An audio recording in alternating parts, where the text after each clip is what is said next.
Imagine this, you wake up in the morning, your phone lights up before your eyes have even adjusted to the sunlight. Notifications scream for attention, emails, messages, social media updates.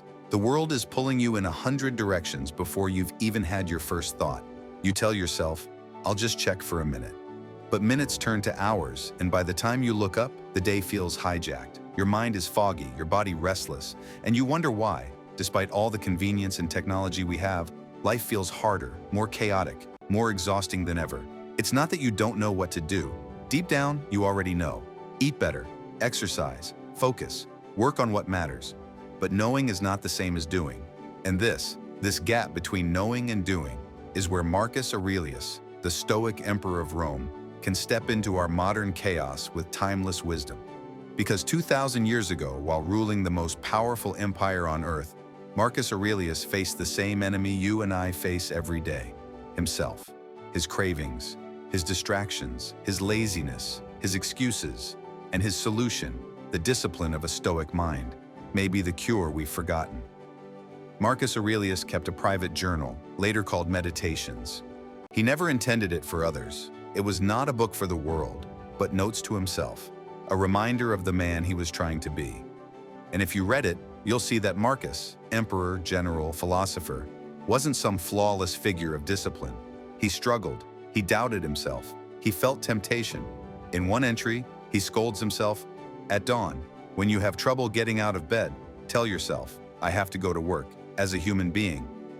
Doesn't that sound familiar? Even the ruler of Rome had to argue with himself just to get out of bed. Marcus wasn't lecturing the world. He was fighting the same battle we fight when the alarm goes off and comfort whispers, "Just a little longer." And here's the lesson. Self-discipline is not the absence of weakness. It's not about never feeling lazy or never craving distraction. Self-discipline is the ability to act despite those feelings, to choose strength over comfort, to do what must be done, even when every fiber of your body wants to do otherwise. Think about our lives today.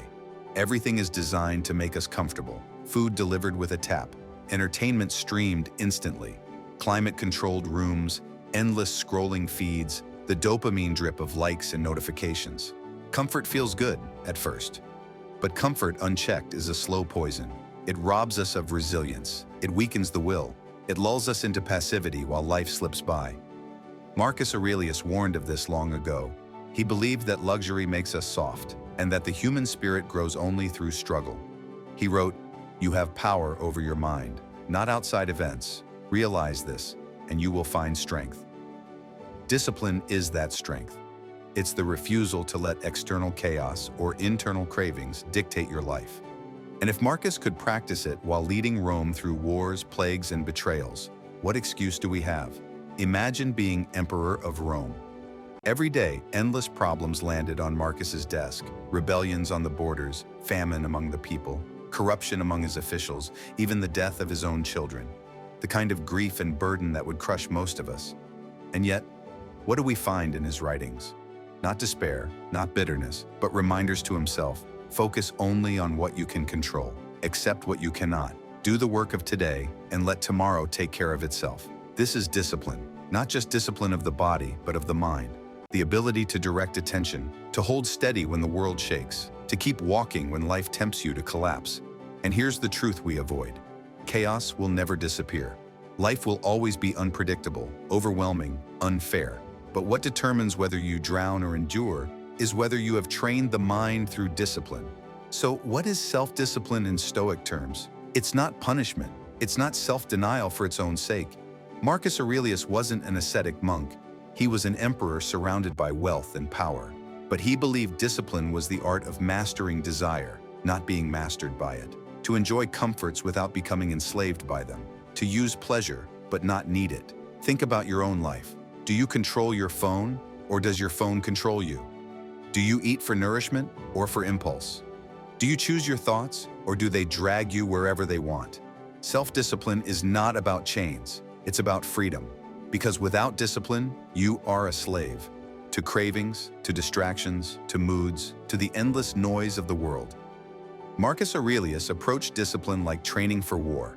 He used mental exercises to strengthen his will, just like a soldier lifts weights to strengthen the body. Here are some of his practices. Negative visualization. Imagine losing what you love, not to depress yourself, but to appreciate it deeply and prepare for its loss. This toughens the soul and reduces fear. Voluntary discomfort. Sleep on the floor, skip a meal, take a cold bath. By exposing yourself to small hardships, you remind yourself, I can endure more than I think. Memento mori. Remember you will die, not someday, not in the abstract, but soon. This urgency cuts through laziness and reminds you that time wasted is life wasted. Focus on the present duty. Instead of being paralyzed by the weight of everything, Marcus would ask, what's the work of today? What's in front of me right now? Discipline is just doing the next thing well, again and again. These were not theories. These were practices. And they built an emperor who, despite sickness, betrayal, and loss, kept moving forward. Here's the truth most of us don't want to hear. There is no easy path to the life you want. No hack, no shortcut, no hidden trick. The path is discipline. Waking up when you don't feel like it. Saying no when temptation whispers yes. Choosing focus when distraction screams louder. It's hard. It's uncomfortable. But it's also liberating.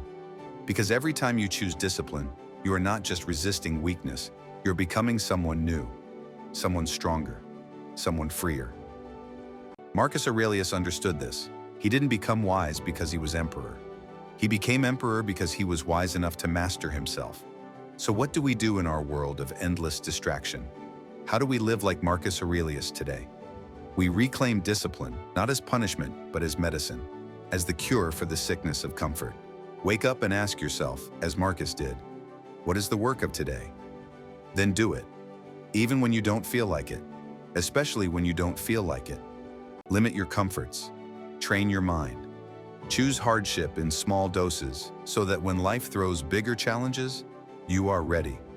And above all, remember, self-discipline is not about denying life. It's about unlocking life. It's about stepping into chaos with a calm mind, a steady hand, and the inner strength that no storm can break. Marcus Aurelius wrote in his private notes to himself, "Waste no more time arguing what a good man should be. Be one." That's discipline. Stop debating, stop waiting, stop letting comfort and distraction drain your life away. Begin now, not tomorrow, not someday, now. Because discipline isn't just the key to productivity, it's the ancient cure for the chaos of existence. It's how you rise above the noise, above the weakness, above yourself, and become the kind of human being the world desperately needs.